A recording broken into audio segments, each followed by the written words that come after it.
Hey everybody, it's 13th Wolfman. Today is day 13 of the 31 days of horror. Day 13. We're almost halfway through the month, man. I mean, it's just clicking right by. So, the last 3 days I've done Critters 1, 2, and 3. So, you can only guess what today's going to be. That's right. Critters 4. Now, the reason I did the Critters movies is someone asked me in a comment, said, so I guess I could see your theme this year for your 31 days is going to be franchises.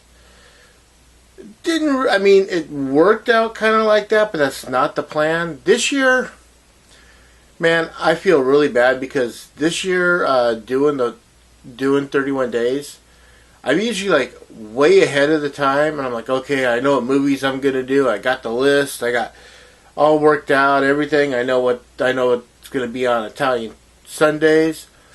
This year I got lazy, man. My buddy, brother Max, wrote me and said, "How's the list coming?" I said, "Slowly." I had like the first 10 days, and now I'm just kind of like winging it. So the reason I did the Critters thing is because I'm like, okay, I've got those. Now what am I gonna watch? And I'm like, oh, that's right, I got that Critters box set that I haven't watched yet. So we'll just go through these. So that's what we've been doing. We've been going through the Critters box set. We're on Critters 4, and I have to say this: Critters 4 was a blast.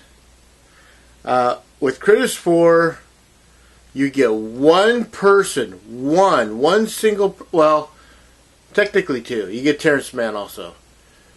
So two people from the original movie. You get Charlie, you get Ugg. That's it. Terrence Mann and Don Opper. Everyone else is gone. No one returns from the third movie. In the fourth movie. And the funny thing is that the third and fourth movie, from what I found out, were filmed at the same time. So Barry Opper, Don Opper's brother, who is the producer on all the movies, said, okay, I have an idea.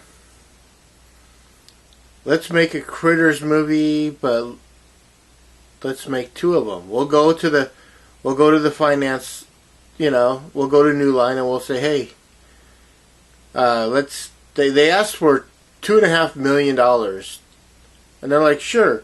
So they took the $2.5 million, divided it in half, so $1.2 million per movie, 1.25.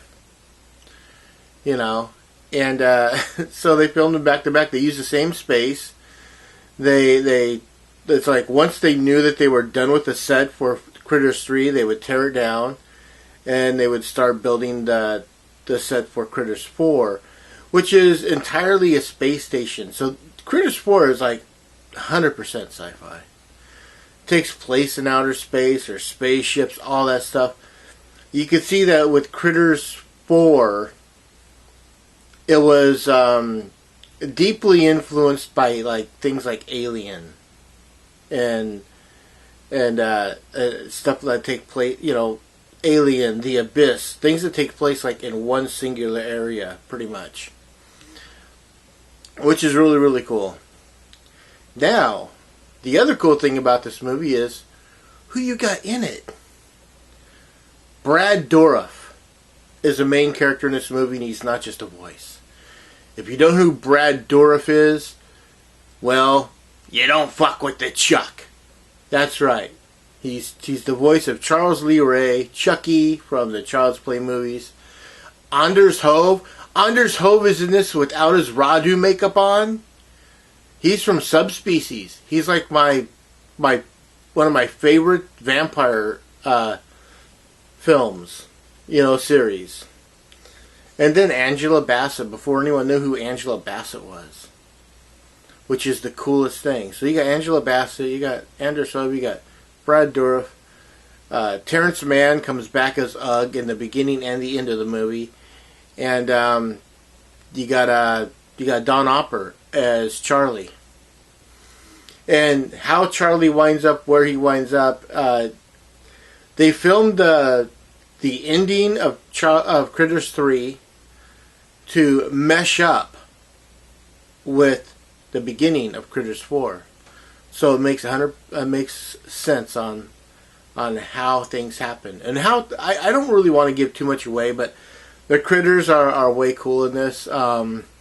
Kyoto brothers are involved again, and they talk about the fact that there's not a lot of critters in Critters 4. There are some, but it's less critter invasion in this one. But there's a lot going on in this movie, and it's really dark. Turns out that the director for the fourth movie is British, and unlike 1, 2, and 3, where they're really light and kind of humorous, this one's really dark and very gothic feel to it.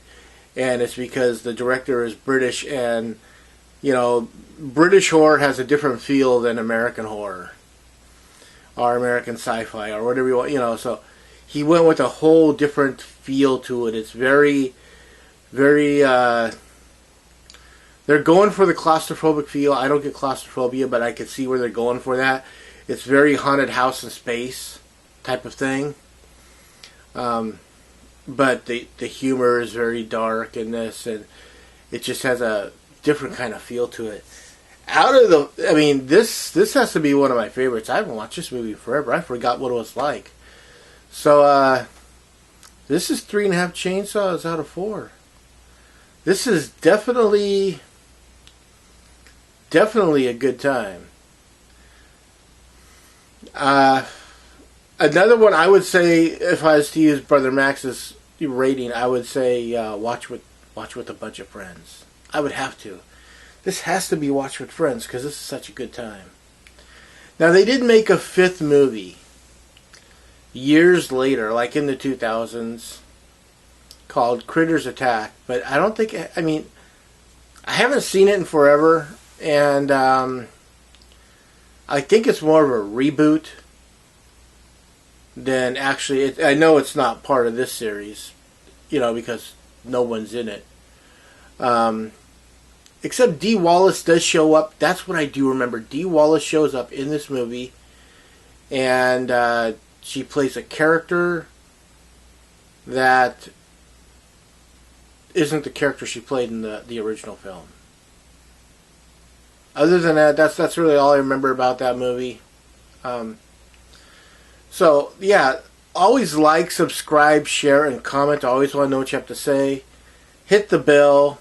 That way you'll be notified anytime I put something new up. And check out the other people doing this. As I mentioned before, Brother Max, the one and only MSJ. I am the Ice Lord. Double Shot J, Mood 616. Let's talk about movies. Nightmare Maven.